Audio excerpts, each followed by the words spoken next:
Desejando boa noite aí, pessoal que está entrando na live. Para tratar aqui de um assunto, fala sobre arqueologia, trazendo aqui um amigo meu de longas datas, né? Estudamos juntos lá na Unicap, entramos lá em 2001, né?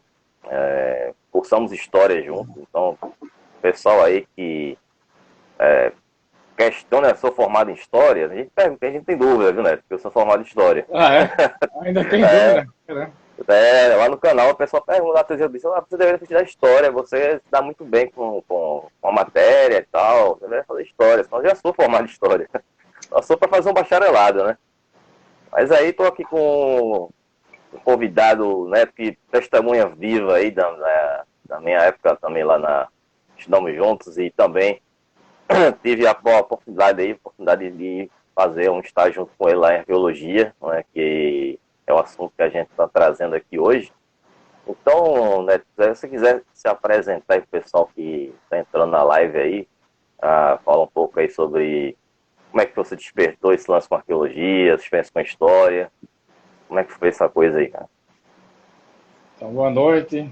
Primeiramente, agradecer ao Hugo, né? O convite. Era para a gente ter realizado isso no ano passado, né, Léo? Acho que em outubro, Por mas aí acabou não rolando, né? não acontecendo. Estamos, Mas iniciamos o ano 2021 com uma boa conversa. já Então, começamos com o pé direito. exatamente. Eu sou formado em História pela Universidade Católica de Pernambuco, licenciatura. Fui colega do Hugo no curso do início ao fim, né, Hugo? Verdade. No curso de História. E durante o curso de História surgiu uma oportunidade de estágio no Laboratório de Arqueologia. Na época se chamava Laboratório de Arqueologia.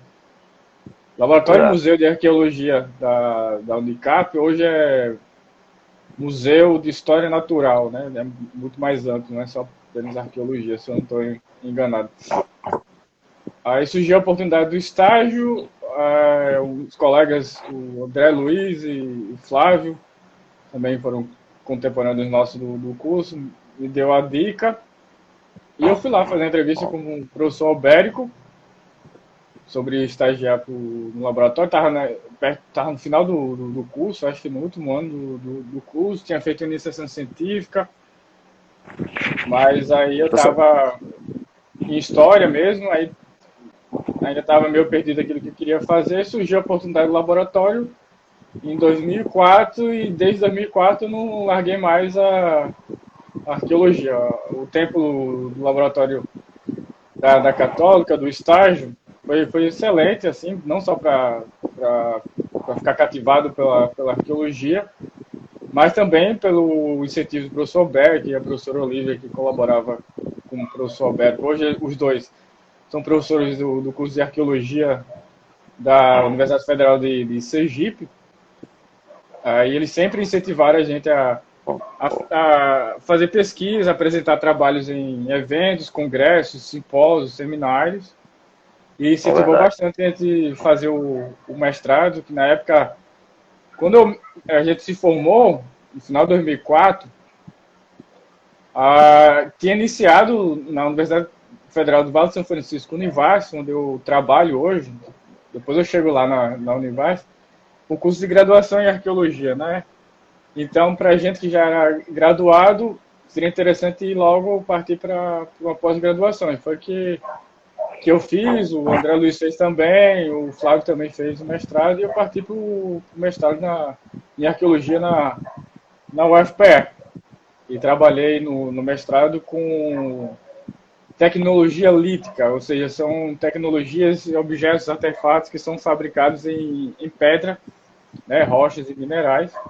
E eu trabalhei dentro do contexto daquilo que a gente denomina de grupo ceramista, né, que são os grupos mais sedentários, né, mais fixos em determinados espaços, né, e se diferenciam dos grupos caçadores-coletores na pré-história, no período pré-colonial, por terem desenvolvido a cerâmica. Só que eu não trabalhei com a cerâmica dos sítios, outra colega, que hoje é minha colega também de trabalho, Vivian Sena, e ela trabalhou com a cerâmica dos sítios e eu trabalhei com material lítico, né, esses artefatos, objetos em pedra, e tentando caracterizar a tecnologia lítica de uma tradição que é bastante conhecida, não só na arqueologia, mas também porque teve uma presença durante o período colonial também, né?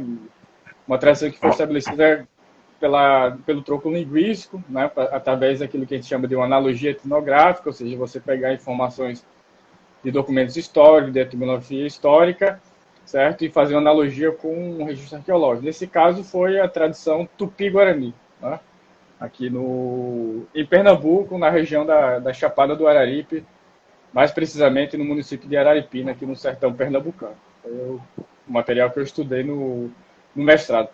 E aí, depois do mestrado, eu fui trabalhar em Alagoas, a convite do professor Scott Joseph Allen, que hoje é professor da UFPE. Na época ele era professor da UFAL, mas era colaborador da UFPE. Então ele me convidou para trabalhar em Alagoas um período, eu fui para lá, fiquei trabalhando 1 ano e meio daquilo que a gente chama de arqueologia preventiva ou arqueologia de contrato, mais voltado para empreendimento que precisa de licenciamento de pesquisa arqueológica, para licenciamento ambiental, né, que mudou um pouco a legislação, mas ainda a pesquisa arqueológica ela está dentro do processo de licenciamento, sobretudo licenciamento ambiental para grandes empreendimentos, né?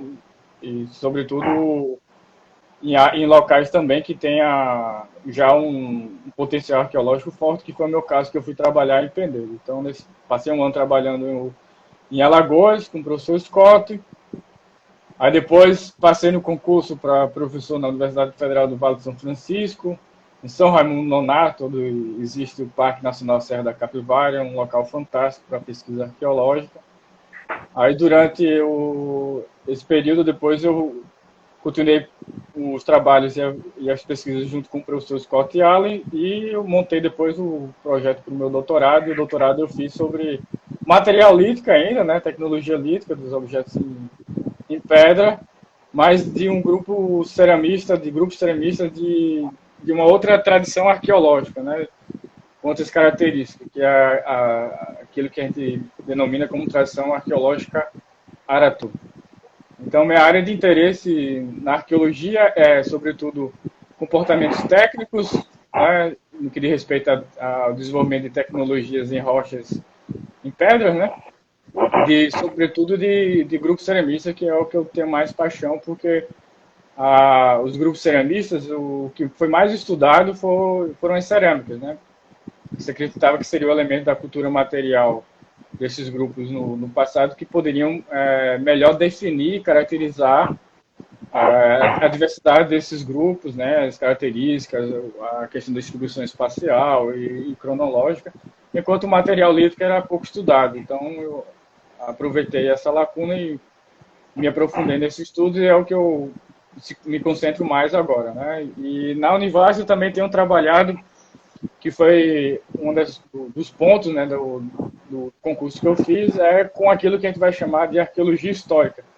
Que a gente tem na arqueologia uma divisão, né, entre arqueologia pré-colonial, antes do período do processo de colonização, e aquilo que se denominou como arqueologia histórica, que é a partir do processo de colonização até os dias atuais.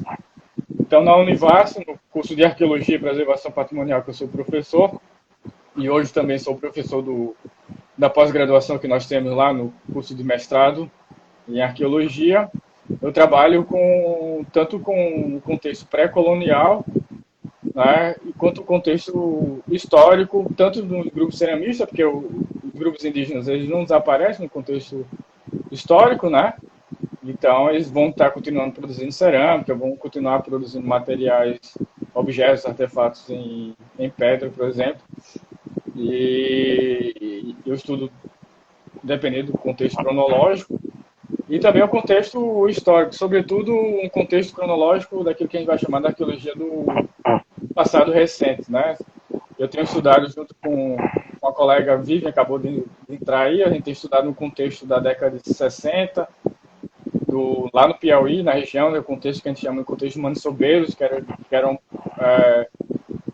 pessoas que exploravam a maniçoba para a produção do látex, que foi extremamente importante sobretudo na década de 50 e 60, no sudoeste do Piauí, naquele período do boom da borracha.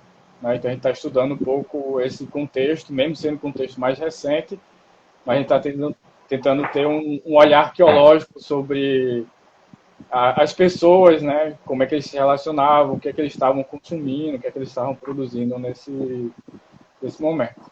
Então, minha trajetória para arqueologia foi a partir do convite para estagiar, e desde que eu entrei no laboratório, na época se chamava, né, Laboratório e Museu de Arqueologia da Unicap, eu estou na arqueologia desde então e virei professor do curso de graduação em arqueologia.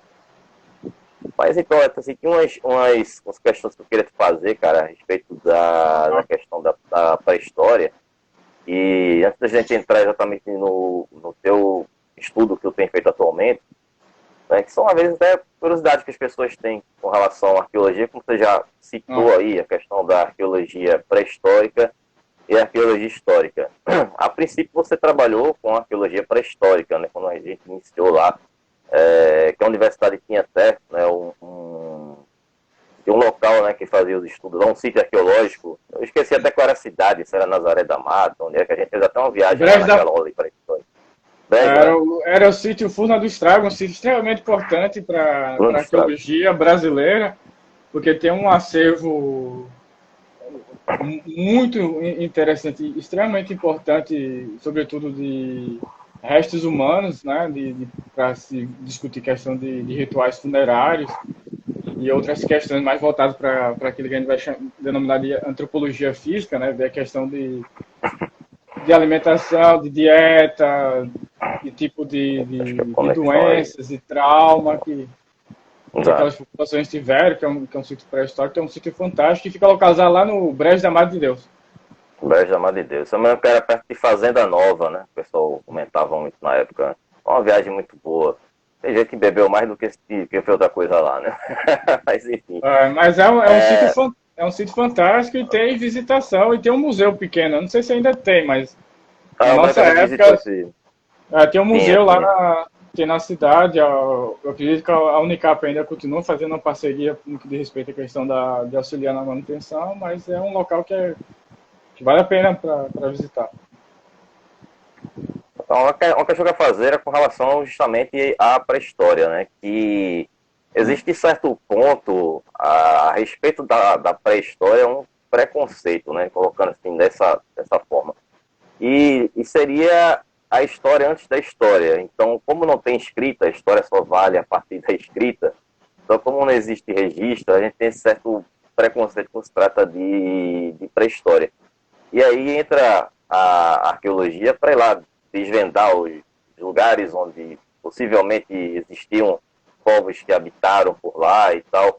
Então, esse é um trabalho bem mais difícil do que você teria com arqueologia histórica, você tendo ali livros que vão te guiar, artigos, publicações que vão te orientar exatamente no local tal, tem isso aqui.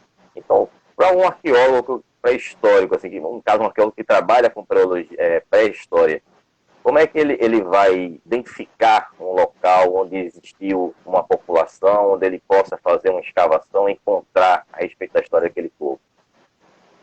Beleza. Bom, é uma questão extremamente importante, que é uma das primeiras questões por exemplo, que a gente trata com os alunos que vão entrando na graduação de arqueologia, né? A forma como a nossa grade curricular está elaborada, as primeiras disciplinas no intuito de apresentar o que é arqueologia, o que é que o arqueólogo faz, quais são as temáticas que são diversas no estudo arqueológico. E uma das disciplinas faz essa discussão no que há dentro da arqueologia, uma certa divisão. Não quer dizer que não haja um diálogo entre arqueologia pré-história ou pré-colonial ou arqueologia histórica, tá? Mas a trajetória e a formação da arqueologia, ela é também diversa, né? Dependendo do país. Por exemplo, a arqueologia nos Estados Unidos, ela se desenvolve mais dentro do departamento de antropologia. A arqueologia como sendo uma área de atuação do antropólogo, né? Onde tem antropologia física, antropologia cultural, a linguística, por exemplo. E na Europa ela está mais atrelada aos departamentos de história.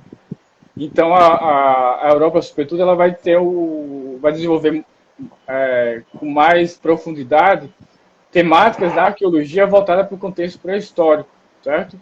E também para o contexto do período clássico, onde se tem a própria documentação. A arqueologia histórica ela vai conquistando um pouco o seu espaço, também como sendo uma área de atuação do arqueólogo. Que a primeira pergunta sobre o que a gente faz, eu dou uma disciplina junto com a Vívia de arqueologia histórica, a primeira disciplina de arqueologia histórica. A primeira discussão que nós temos com os alunos, porque eles já viram toda a parte da arqueologia pré-histórica, é porque fazer arqueologia dentro do contexto histórico. Tá? E porque você tem documentação, você tem uma vasta documentação imagética, ou seja, imagens, fotos, mapas, documentos escritos, oficiais, relatos. Então, por que olhar o passado a partir da arqueologia? Mas um caminho que faz com que a gente possa resolver essa questão do ofício do arqueólogo é que o olhar do arqueólogo sobre o passado, seja ele dentro do contexto pré-colonial ou a partir do contexto da colonização até os dias atuais, é a partir do estudo da cultura material. Ou seja, o que vem a ser a cultura material? A cultura material é tudo aquilo que a gente fabrica, produz e utiliza. Todos os tipos de artefatos, né? Todos os tipos de objetos. E a gente procura compreender esse passado, tentar acessar esse passado, né? E tentar contar uma história sobre o passado a partir do estudo da cultura material. Então, é onde a arqueologia ela vai se desenvolver, certo? Aí, dependendo da perspectiva que se tem da arqueologia, como um exemplo que eu dei nos Estados Unidos, então ela vai ter uma discussão mais antropológica e na Europa, por exemplo, vai ter uma discussão mais histórica sobre a abordagem, aquilo que vai estar influenciando a pesquisa arqueológica, né? Então, essencialmente, a arqueologia é isso, é o estudo sobre o passado a partir da cultura material. E a divisão que se tem, arqueologia pré-histórica ou pré-colonial, eu prefiro o termo pré-colonial, e arqueologia histórica, por exemplo, é um corte cronológico apenas. Porque tanto aquele que vai se especializar em arqueologia pré-colonial ou arqueologia histórica, certo? O objeto de estudo do arqueólogo é a cultura material. Que a gente vai ter uma particularidade dentro do contexto pré-colonial e uma particularidade dentro do contexto histórico, porque são momentos da humanidade onde há atores, ou seja, pessoas, gentes, civilizações, certo? E influências diversas. Então, dentro do contexto pré-colonial, para o estudo arqueológico, o único testemunho que nós temos, certo? Sobre as populações pré-coloniais, sobre os grupos, no nosso caso, né, os nossos grupos indígenas pré-coloniais, o único testemunho que nós temos da história deles, certo? Consequentemente, da nossa história também, é o quê? É a cultura material. São os objetos, são os artefatos deixados no passado. Por quê? Porque a forma de registro dessas culturas, né, dessas sociedades, certo? É totalmente diferente vamos pegar o exemplo da questão das sociedades ocidentais que culminaram no desenvolvimento de documentos escritos, certo? Mas não quer dizer que nossos grupos indígenas pré-coloniais eles também não documentaram o seu passado. Eles também documentaram, mas de uma outra forma. Através de quê? Da cultura material, certo? Uma forma de expressão cultural também são o registro rupestre, né? As pinturas rupestres, por exemplo. É uma forma também de você documentar de você contar a sua história. Então, o arqueólogo, ele pega todas as informações possíveis e tenta construir uma história sobre o passado a partir dessa cultura material. Tenta relatar esse passado a partir da cultura material, a história dessas pessoas, tá? Então, enquanto no contexto do arqueólogo pré-colonial, ele tem uma certa restrição no que diz respeito ao objeto de estudo dele, certo? O arqueólogo que trabalha mais dentro do contexto histórico, ele já tem uma outra, uma maior diversidade de fontes, né? Porque aí você tem um registro documental, imagético, imagens, né? As fotos, mapas, etnografias, certo? Bom, aí tu estava falando da questão da arte rupestre, que era o registro que eles tinham na época, né? Que era um dos registros. dos registros que eles tinham, cara, de registrar o cotidiano deles nas paredes ali das cavernas. Eu lembro que isso era muito enfatizado quando a gente estava ali fazendo aquele estágio lá em arqueologia, de que eles colocavam muito falando isso, e ficava muito a base interpretativa, né? Existem alguns desenhos até que eram certo ponto erotizados, né? Como algumas pessoas ali identificavam, né? Aquelas figuras, eles estavam dançando, eles estavam reunidos, estavam caçando, né? Então, aquele sítio arqueológico mesmo lá da Furna do Estrago, aquilo era um cemitério, né? Era um cemitério, e lá a gente tinha ali aquela população que viveu naquela região, a população que viveu contemporânea havia encontrado, né, aqueles desenhos, e aí ali foi alertado. E aí foram fez as escavações. E quando você falou dessa questão material, a gente viu ali que tinha muito conteúdo, que eram as cerâmicas, como você citou, a gente tinha ali também, tinha até aquele personagem que inventaram lá no museu, que era o flautista, né, que tinha ali uma flauta feita de osso, né? Objetos e também até estrume, né, velho? Então, as fezes, né, de que eles haviam feito também. Os cropólogos. Fossilizadas. Né? E tinha um trabalho de uma equipe que tinha gente de biologia, tinha gente de medicina, até dentista, né, para identificar ali a paleopatologias, né? E eram várias ciências que trabalhavam juntas, né? Não era só o arqueólogo, era só o caso do historiador, né? Então, eu achava interessante essa questão dessa junção de várias ciências ali, trabalhando juntas para começar a identificar ali, né, como detetives, né, para descobrir como aquele pessoal vivia. E tem um pessoal da antropologia, como você citou, a esposa do Albérico, agora me fugiu o nome dela na memória. Olivia, professora Olivia. Olivia, pessoa fantástica, uma antropóloga de mais alto nível, Albérico também, que tinha doutorado lá na França, né? E porque ela sai da área da Suíça, né? Isso, era francês, né? A tese dele parecia uma lixa telefônica e ia toda em francês, né? Que ele era, a especialidade dele era vertebrados, né? E zoarqueologia animais. Zoarqueologia. Que era outro mito, né, que também é interessante a gente abordar aqui. Eu sei que tem muita gente que talvez ainda pense nesse carro do desenho dos Flintstones, né, de que os homens, os humanos, os homens sapiens viveram com os dinossauros, né? Mas a fauna que existia naquela época, principalmente nessa região que a gente tinha, como é que era essa fauna, né? Você recorda daquela época, daqueles estudos lá? O máximo que os primeiros hominídeos, né, que vai lá recuando, sem pegar os primeiros hominídeos que tem mais de 4 milhões de anos, os primeiros hominídeos eles conviveram foi aquilo que a gente chama de megafauna, né? Os animais em sua grande parte de grande porte, como preguiças gigantes. Aqui no Brasil, a gente tem vários testemunhos, na região da Serra da Capivara tem vários testemunhos também de preguiças gigantes, por exemplo. O Brejo da Mata de Deus também tem um acervo paleontológico muito interessante, certo? E também de megafauna muito grande, certo? Os colegas da paleontologia, né, da UFPE, eles estudam lá, então tem uma riqueza muito grande. Mas questão de dinossauros, nem os primeiros hominídeos, se a gente for pegar lá 4 milhões de anos, conviveram. E a nossa espécie, o Homo sapiens, as datações mais atuais sobre a questão da primeira evidência do Homo sapiens são de 250 mil anos, né? E, então, 250 mil anos para cá, o máximo que o Homo sapiens, que é a nossa espécie, teve contato foi com a megafauna, né? Não teve contato com os dinossauros.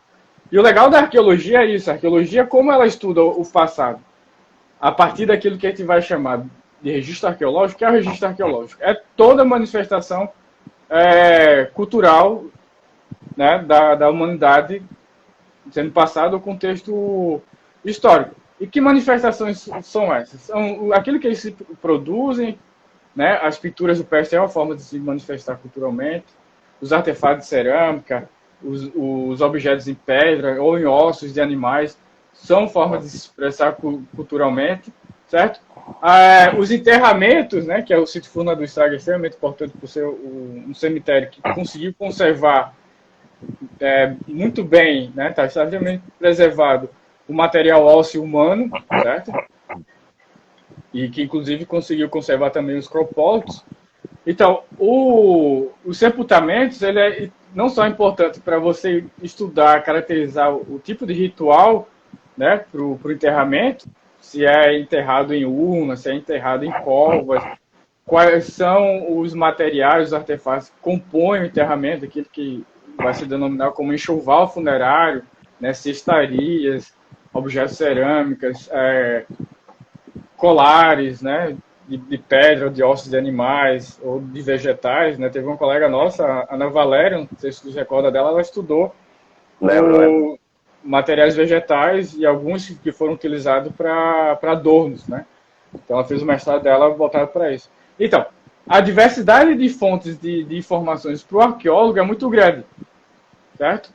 E se para trabalhar com essa diversidade, você tem que ter uma equipe multidisciplinar, né? Então, biólogos, antropólogo físico, por exemplo, que vai trabalhar especificamente ossos humanos, né? Ver questão de patologias, ver questão de dietas através do estudo dos ossos, né? O cropólito traz uma informação extremamente rica, não só pela questão da própria dieta, mas também tipo de doença, tipo de parasitas que podem ser evidenciados lá. É um indicativo também fantástico no que diz respeito àquilo que a gente vai chamar de paleoclima, ou seja, para tentar reconstituir o clima do passado. Restos vegetais, seja ele a partir de adornos ou restos vegetais que foram evidenciados compondo, por exemplo, uma fogueira, que foi um material que foi processado, por exemplo, para alimentação, também é fantástico, não só para dizer que tipo de alimentação, tipo de alimentos eles estavam consumindo, mas também é um indicador muito forte no que diz respeito do clima do passado, que determinados vegetais só vão existir dependendo de características específicas do clima, por exemplo, certo? Então, a diversidade de atuação na arqueologia, quanto temáticas, áreas de atuação, é imensa, né? Então, a arqueologia, desde o seu início, ela é multidisciplinar, né? Então, a gente trabalha com geógrafos, né? Tem muitos... Então, o laboratório da Unicap é fantástico porque a gente tinha colegas de turismo para a parte de musealização, do potencial turístico dos sítios arqueológicos, depois do processo de musealização dos museus, né, dos acervos, como retornar esses acervos para a comunidade de uma forma geral, mas sobretudo para as comunidades do entorno dos sítios, que é extremamente importante, né, dar esse retorno.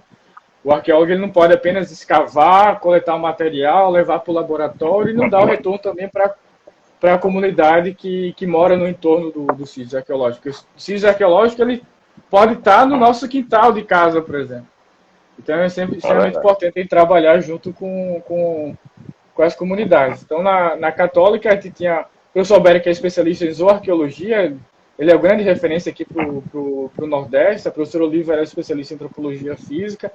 E no laboratório tinha colegas que trabalhavam com pintura, com cerâmica, eu trabalhei com lítico. Tinha os colegas de biologia que trabalhavam nas várias possibilidades, como antropologia física. A outra colega, a Gleice, ela trabalhou com materiais de ossos animais, ou arqueologia, ela fez o mestrado dela. A Ana Valéria, que eu citei, trabalhou com vegetais. Então, a gente tem uma diversidade muito grande. Então, a formação do arqueólogo, hoje, a partir da década de 90 até o início dos anos 2000, tinha, na verdade, na década de 80 até o final da década de 90, tinha um único curso de graduação em arqueologia, que era no Rio de Janeiro, que era uma universidade particular.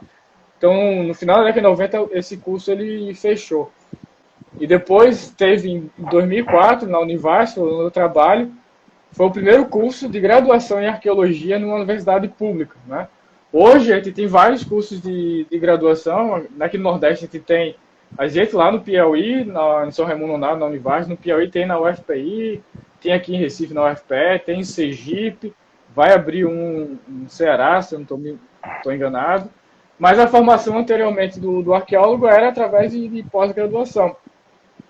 E como a pesquisa arqueológica ela trabalha de uma forma multidisciplinar, precisa dialogar com outras áreas, com a biologia, certo? Com a própria antropologia, com a geografia, com a geologia, né? Porque tem um detalhe extremamente importante, que o registro arqueológico, né, a cultura material, ela vai estar, o sítio arqueológico ela vai ser formado também, por quê? Pelos sedimentos, né, que vão compor os sítios que vão estar enterrando, né, sobrepondo os artefatos. Para a gente compreender a formação de um sítio arqueológico, né, quais são os fatores naturais que fizeram que o sítio arqueológico tivesse a forma como ele tem, o relevo, a dimensão, o tipo de sedimento, certo? E para aquilo que a gente chama de contextualizar esses artefatos que a gente está encontrando, para diferenciar um período de ocupação do outro, a gente precisa ter alguns conhecimentos, alguns princípios básicos, por exemplo, da geologia. E na geologia vai se estudar também a questão dos processos sedimentares, né? Com a questão do estudo do solo, por exemplo. Porque muito das fontes do arqueólogo ela está por debaixo do solo, está no subsolo. Então a arqueologia por si ela é multidisciplinar.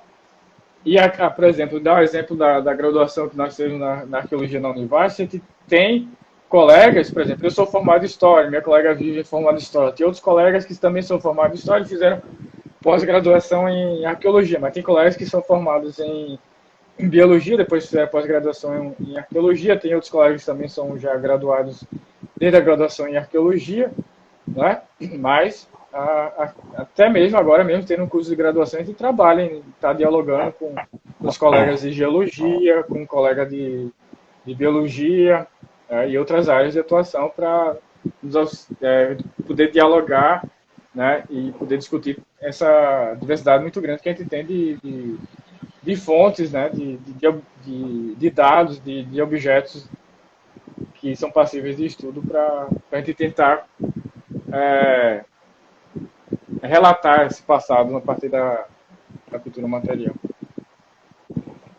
Aí eu me recordo aqui daquela época, né, com relação ao solo que você falou, né, fazem duas coisas que eu me lembrei aqui, que para o leigo, você vê uma escavação, você acha que tudo é uma coisa só, né, tudo foi de um único período, mas existem as várias camadas de terra, que uma sobreposta a outra, cada uma de um período diferente da história, né, e que as pessoas nem sabem disso, né, e você saber diferenciar aquela época de que foi aquela camada para outra, até onde chegar onde está aquele corpo lá enterrado, né? Final, exatamente.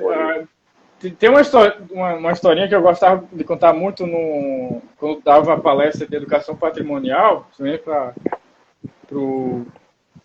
para crianças e adolescentes, que um arqueólogo ele falou, se não me engano foi Leal Gohan, que o livro, a fonte uma das principais fontes para o historiador são os documentos, né? São os livros, são os documentos. E para o historiador ele pode abrir, fechar e folhear os documentos, certo? A fonte de estudo, por exemplo, do arqueólogo é o registro arqueológico, certo? É o estudo da cultura material. Mas a cultura material, o registro arqueológico, ele é composto também pelo solo, pelas várias camadas, né, de sedimento. Então, o livro que o arqueólogo ele abre é o solo.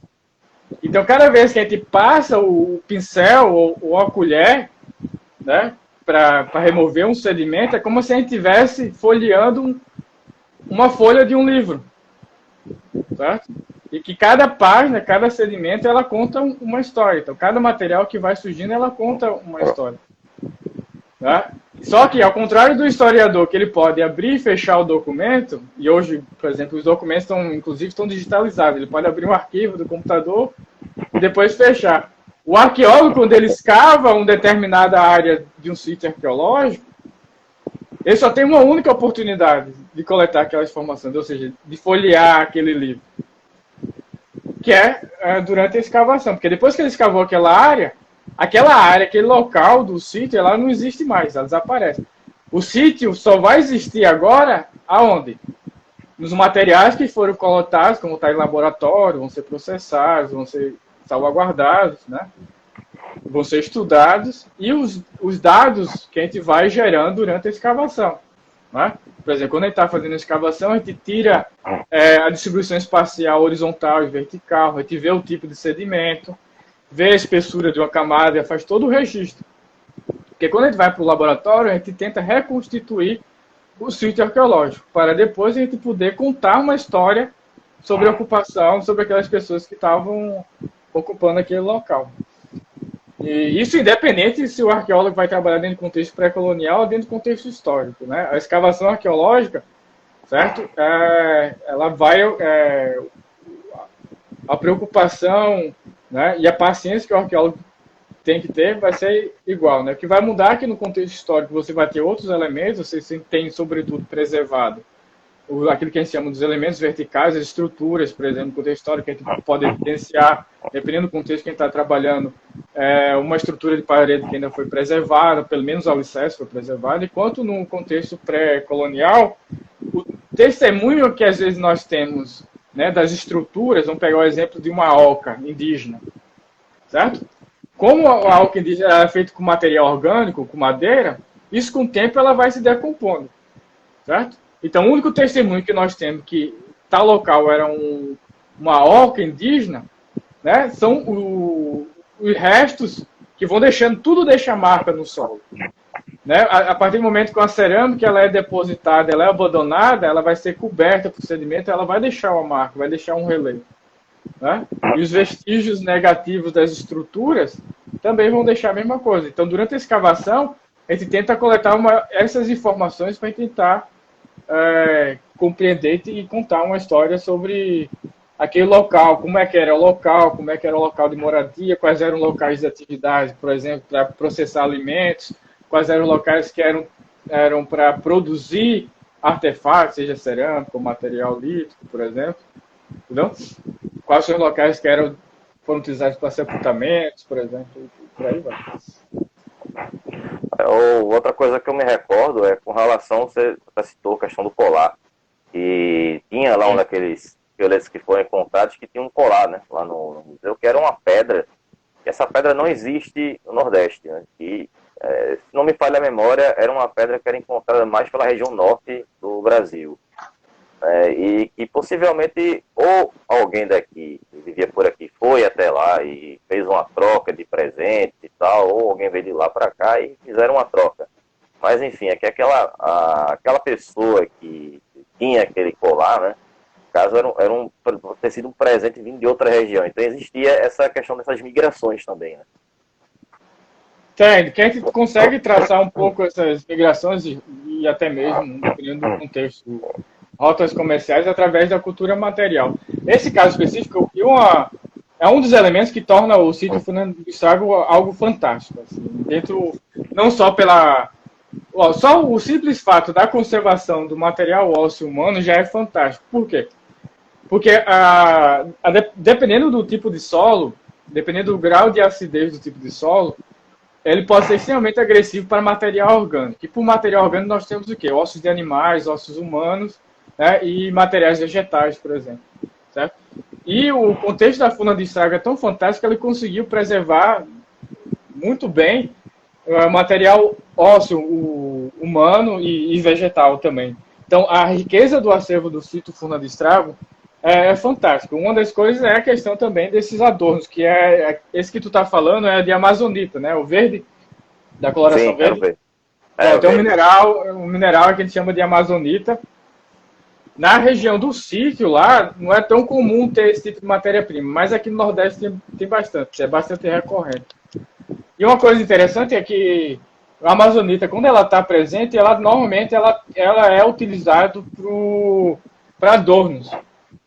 Certo? Seja eles, no caso da Funa do Estrago, era conta de colares, né? Conta de colares belíssimos. Né? Então, quem está assistindo, tiver curiosidade, é só entrar no Museu de História Natural da Unicap, tem lá um tour virtual do sítio Funa do Estrago, e onde está esse material que o Hugo está falando, de amazonita. Então, é super interessante que quando a amazonita ela aparece, ela está relacionada à produção de adornos, né? Seja, no caso, na Funa do Estrago, das pontas, dos colares, né? E também contas de colares e também adornos labiais, né? Os famosos tembetás. Alguns são feitos em amazonita também. Na região, até onde eu saiba, do Brejo de Madeira, lá do Agreste, não é tão comum aparecer a fonte de matéria-prima, mas em outros locais, sobretudo no sertão, tem também. Tá? Mas é fantástico, né? Mas é uma das hipóteses, né? Porque quando ele está trabalhando, o arqueólogo está trabalhando no sítio arqueológico, quando começa a aparecer materiais o trabalho do arqueólogo, né? Como é que a gente evidencia um sítio arqueológico? A gente vai procurando todos os indícios que de uma possível ocupação humana. Então, toda leitura que a gente faz de uma área é observando a questão do contexto ambiental, do tipo de vegetação, né, o tipo de afloramentos rochosos que tem, né, áreas de potenciais moradias, né. Obviamente que a gente utiliza um conhecimento que a gente vai acumulando a partir da literatura arqueológica de determinada área que já vai dando para a gente uma expectativa do tipo de sítio arqueológico que a gente vai evidenciar, e a qual depois a gente estabelece uma metodologia para tentar evidenciar esses sítios arqueológicos, aquilo que a gente vai chamar de prospecção, né, que são caminhamentos sistemáticos que a gente tenta fazendo uma leitura no contexto ambiental, tentar identificar locais que seriam potenciais para a ocupação humana, né? Então a gente vai buscando esses indícios, né, e vai atrás dos vestígios, seja a questão das pinturas rupestres, por exemplo. O arqueólogo, quando ele está procurando sítios arqueológicos, está constantemente olhando para baixo também, porque muitos artefatos eles afloram, né, do solo, né, porque mesmo após a formação do sítio arqueológico, a dinâmica daquele espaço ele continua, né, ao longo do tempo. Dependendo de que tenha novas ocupações, pode aflorar novos artefatos de ocupações anteriores, dependendo da mudança da vegetação, pode aflorar também.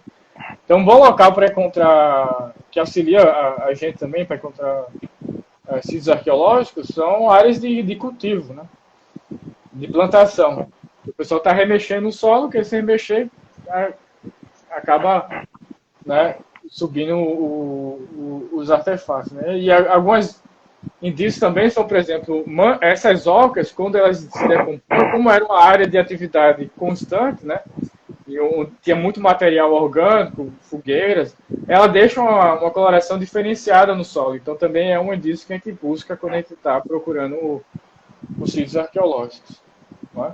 Fora a questão que a gente trabalha também com alguns dados históricos, né, que algumas fontes históricas elas relatam sobre por exemplo, determinados grupos indígenas que poderiam estar ocupando determinadas regiões. Aí a gente já está falando dentro do contexto histórico, né? Ocupações de fortificações estão registradas no documento histórico, e a gente tenta, né, pegar esses documentos e tentar traçar a área geográfica a qual esses sítios poderiam estar localizados também. Um outro ponto que você falou aí, que também estava na minha lista de questionamentos, era a respeito do solo, né? E com relação à conservação desses ossos, desses materiais orgânicos, como você disse. No caso da Furna do Estrago, como é um local ali que fica mais no agreste, né? É uma região um pouco mais quente e tal. Então, de certo ponto, ela ajudaria nessa conservação. E qual seria o tipo de solo realmente ideal? Seria os lugares mais quentes ou os lugares úmidos realmente decompõem tudo e nada acaba sobrando ali para ser pesquisado? Depende muito, depende mais da composição do sedimento, tá? Do tipo de sedimento. Tá? Se ele for menos argiloso, a probabilidade maior é de conservar. Entendeu? Por exemplo, lá no Piauí, a gente tem na Serra da Capivara, né, que é um local fantástico, né, e tem os sítios mais antigos das Américas, né, tem a datação mais antiga que a gente tem aceito lá na Serra da Capivara está em torno de 32 mil anos. Tá? Mas a gente não tem indícios de restos humanos nenhum dessas ocupações mais antigas. Né? Os restos humanos que a gente evidencia na região tá a partir mais ou menos de, enganado, de 8 mil anos, 12 mil anos, acho que de 8 mil anos, tá? Mas de 8 mil anos mais recuado, né, 30 mil anos, por exemplo, você não tem vestígio nenhum de restos humanos de ossos humanos. Né? O único vestígio indício que você tem da ocupação humana no passado, há 32 mil anos, é a cultura material, no caso, o material lítico, por eles serem produzidos em rochas e minerais, eles têm uma maior durabilidade, certo? Independente do tipo de solo. Certo? Mas como o solo de lá é extremamente ácido, por exemplo, ele não conseguiu preservar o material orgânico mais antigo. Entendeu? Só a partir de 8 mil anos. Mas depende muito do tipo de solo. Certo? A questão de ser mais úmido também influencia um pouco, mas sobretudo o tipo de solo que vai influenciar mais na conservação. Tem outra questão a respeito de, por exemplo, você faz uma escavação, você encontra ali um esqueleto, ele está incompleto. É verdade a história do roedor que vai ali e pega um osso daquele e leva para ficar roendo e deixa o esqueleto incompleto? Fantástica essa pergunta, porque isso leva, que é uma das preocupações que o arqueólogo tem que ter durante a escavação. É por isso que a escavação tem que ser extremamente minuciosa, com paciência, com rigor da questão do método, com rigor na questão do registro, né? Tá sempre, a gente registra de várias formas, através de formulário que a gente vai preenchendo, as características do sedimento, a profundidade, a espacialidade que a gente está escavando, os tipos de artefatos, materiais que estão sendo evidenciados, certo? E outra preocupação que a gente tem que ter é tentar entender como é que o sítio se formou, certo?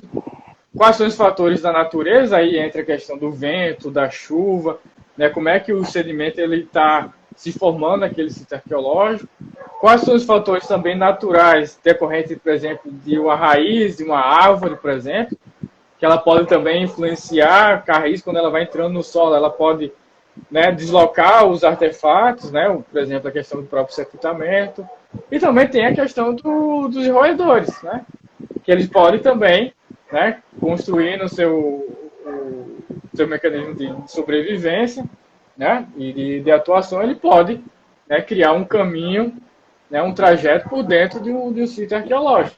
Então isso faz com que alguns artefatos eles subam a superfície ou vão mais profundo, né? Aí se misture com artefatos de ocupação mais antigas, por exemplo. Então, o arqueólogo, quando ele faz escavação, ele tenta explicar quais são os fatores que levaram que determinado tipo de artefato, como é que ele chegou naquele local que ele foi encontrado durante a escavação, entendeu? E dessa forma, para entender que se foram fatores naturais ou da própria ocupação, por exemplo, que fizeram que o material foi depositado da forma como ele foi depositado. Certo? Porque se foi um roedor, por exemplo, que movimentou o artefato, o arqueólogo tem que anotar isso, tem que compreender, tem que visualizar isso, tem que identificar que houve uma certa movimentação, certo? Então, para você não misturar artefatos de momentos de ocupações cronológicas ou culturais distintos, né? Porque a dinâmica do sítio arqueológico, a formação do sítio arqueológico, o sítio arqueológico não encerra a sua formação a partir do momento que determinada cultura ou sociedade ela abandonou o sítio. Ela está em constante transformação, certo? Por exemplo, se a gente vai construir um prédio, qualquer empreendimento que você vai mover sedimento, por exemplo, certo? Se tiver um indício de uma ocupação, seja histórica ou pré-colonial, certo? Se não for feito um estudo desse material, você perde parte dessa história. E esse material, esse sedimento, ele é tirado de um local e colocado em outro. Então, a dinâmica da formação do sítio arqueológico ela é constante. O arqueólogo ele precisa identificar esses vários momentos da formação do sítio, né? E distinguir quais são os fatores naturais que estão intervindo na formação do sítio. Um deles pode ser a questão dos roedores.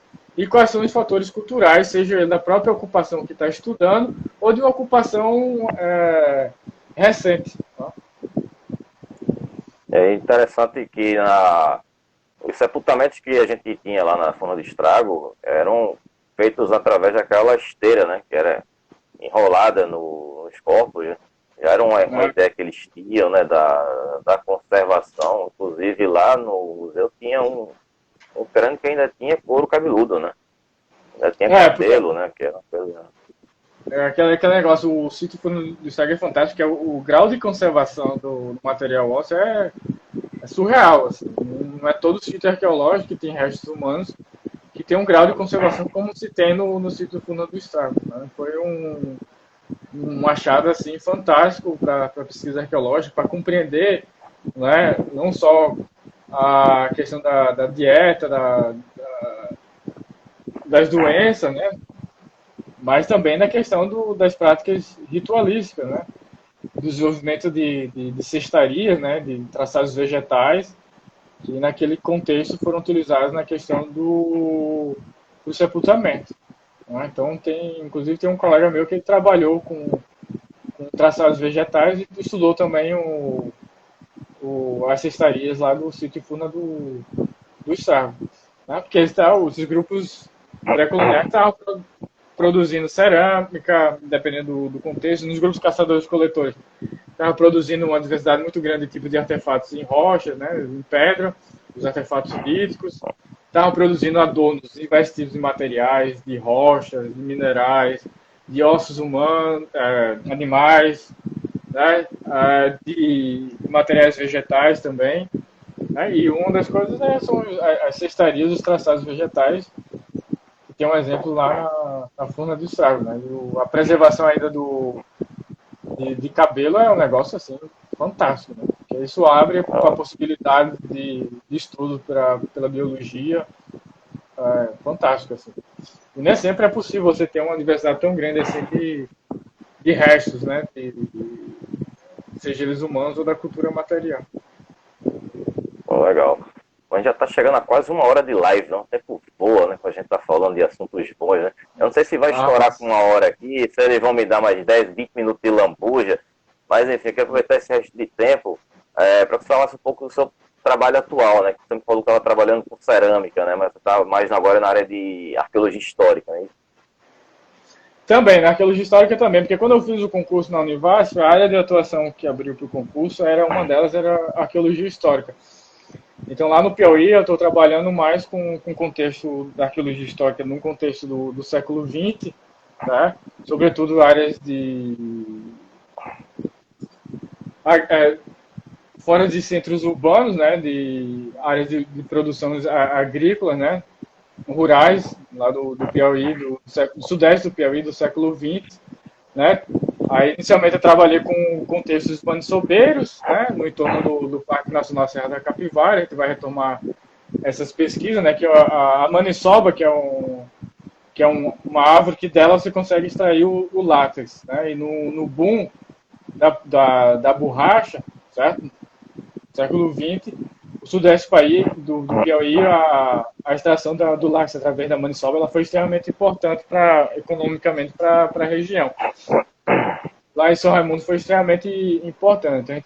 Então a gente está estudando, tentando compreender qual era o cotidiano, né, a dinâmica dessas pessoas, né, que estavam trabalhando no entorno do parque, na extração da maniçoba, que não eram apenas locais, antes de imaginar que eram apenas locais de extração, mas eles tinham um local também de maior convívio lá e com uma diversidade muito grande de atividades que eles estavam trabalhando.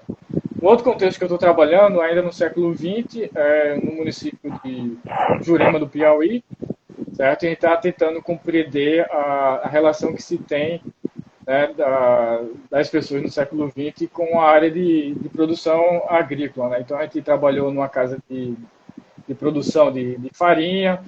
O último sítio que a gente escavou foi no entorno, na área de descarte, né? De uma casa também da década de 80. E a partir da cultura material, a gente está tentando compreender práticas de consumo, que tipos de objetos, artefatos eles estavam consumindo, certo? E para que finalidades, né, sociais aqueles artefatos. E, paralelamente, que é uma coisa que eu desenvolvi no doutorado e continuo até hoje, é sobre os grupos ceramistas lá do estado de Alagoas, né? Sobretudo do contexto pré-colonial. Minha tese de doutorado foi sobre 2 sítios arqueológicos, daquilo que a gente denomina da tradição arqueológica Aratu, tá? Que a tradição Aratu ela tem no registro arqueológico na arqueologia brasileira a datação mais antiga entre 2.000 e 1.800 anos até mais ou menos 700 a 500 anos do presente. E eu estudo o material lítico, a tecnologia lítica, tentando compreender como é que esses grupos eles desenvolveram, né, esse comportamento técnico, esse saber fazer, né, nos objetos líticos, né, que tem uma diversidade muito grande dos objetos, sejam eles machados polidos, né, material polido, tem bastante. E tem outros tipos de artefatos também, que é aquilo que a gente chama que são os artefatos lascados, né, que são fraturados devido a sucessivos choques na rocha, que é o qual você pode confeccionar, que é o que eu tenho estudado, é minha paixão, tanto os grupos ceramistas, tecnologia lítica, como também trabalhar com arqueologia histórica. Né? Sobre o grupo ceramista, eu trabalho com o grupo ceramista desde que seja dentro do contexto pré-colonial ou dentro do contexto histórico, né? Sobretudo sobre a tecnologia lítica. Mas porque lá no University tem disciplina prática de campo, e eu dou aula de campo, porque eu adoro o campo. Então, eu junto com outros colegas, a gente também desenvolveu a disciplina junto comigo há alguns anos, eu dou aula de campo, e para aula de campo a gente trabalha com incisos arqueológicos, para ensinar os alunos a escavar incisos dentro do contexto histórico. Aí foi de onde a gente iniciou o projeto lá sobre os maniçobeiros, e mais recentemente a gente tem um projeto no município de Jurema, que está compreendendo esse contexto do século XX a partir do consumo dos materiais, né, em alguns locais lá de Jurema. Pô, legal, cara. E tem algum artigo teu publicado, alguma coisa assim, caso o pessoal tenha interesse aí, dar uma conferida, então, no teu trabalho?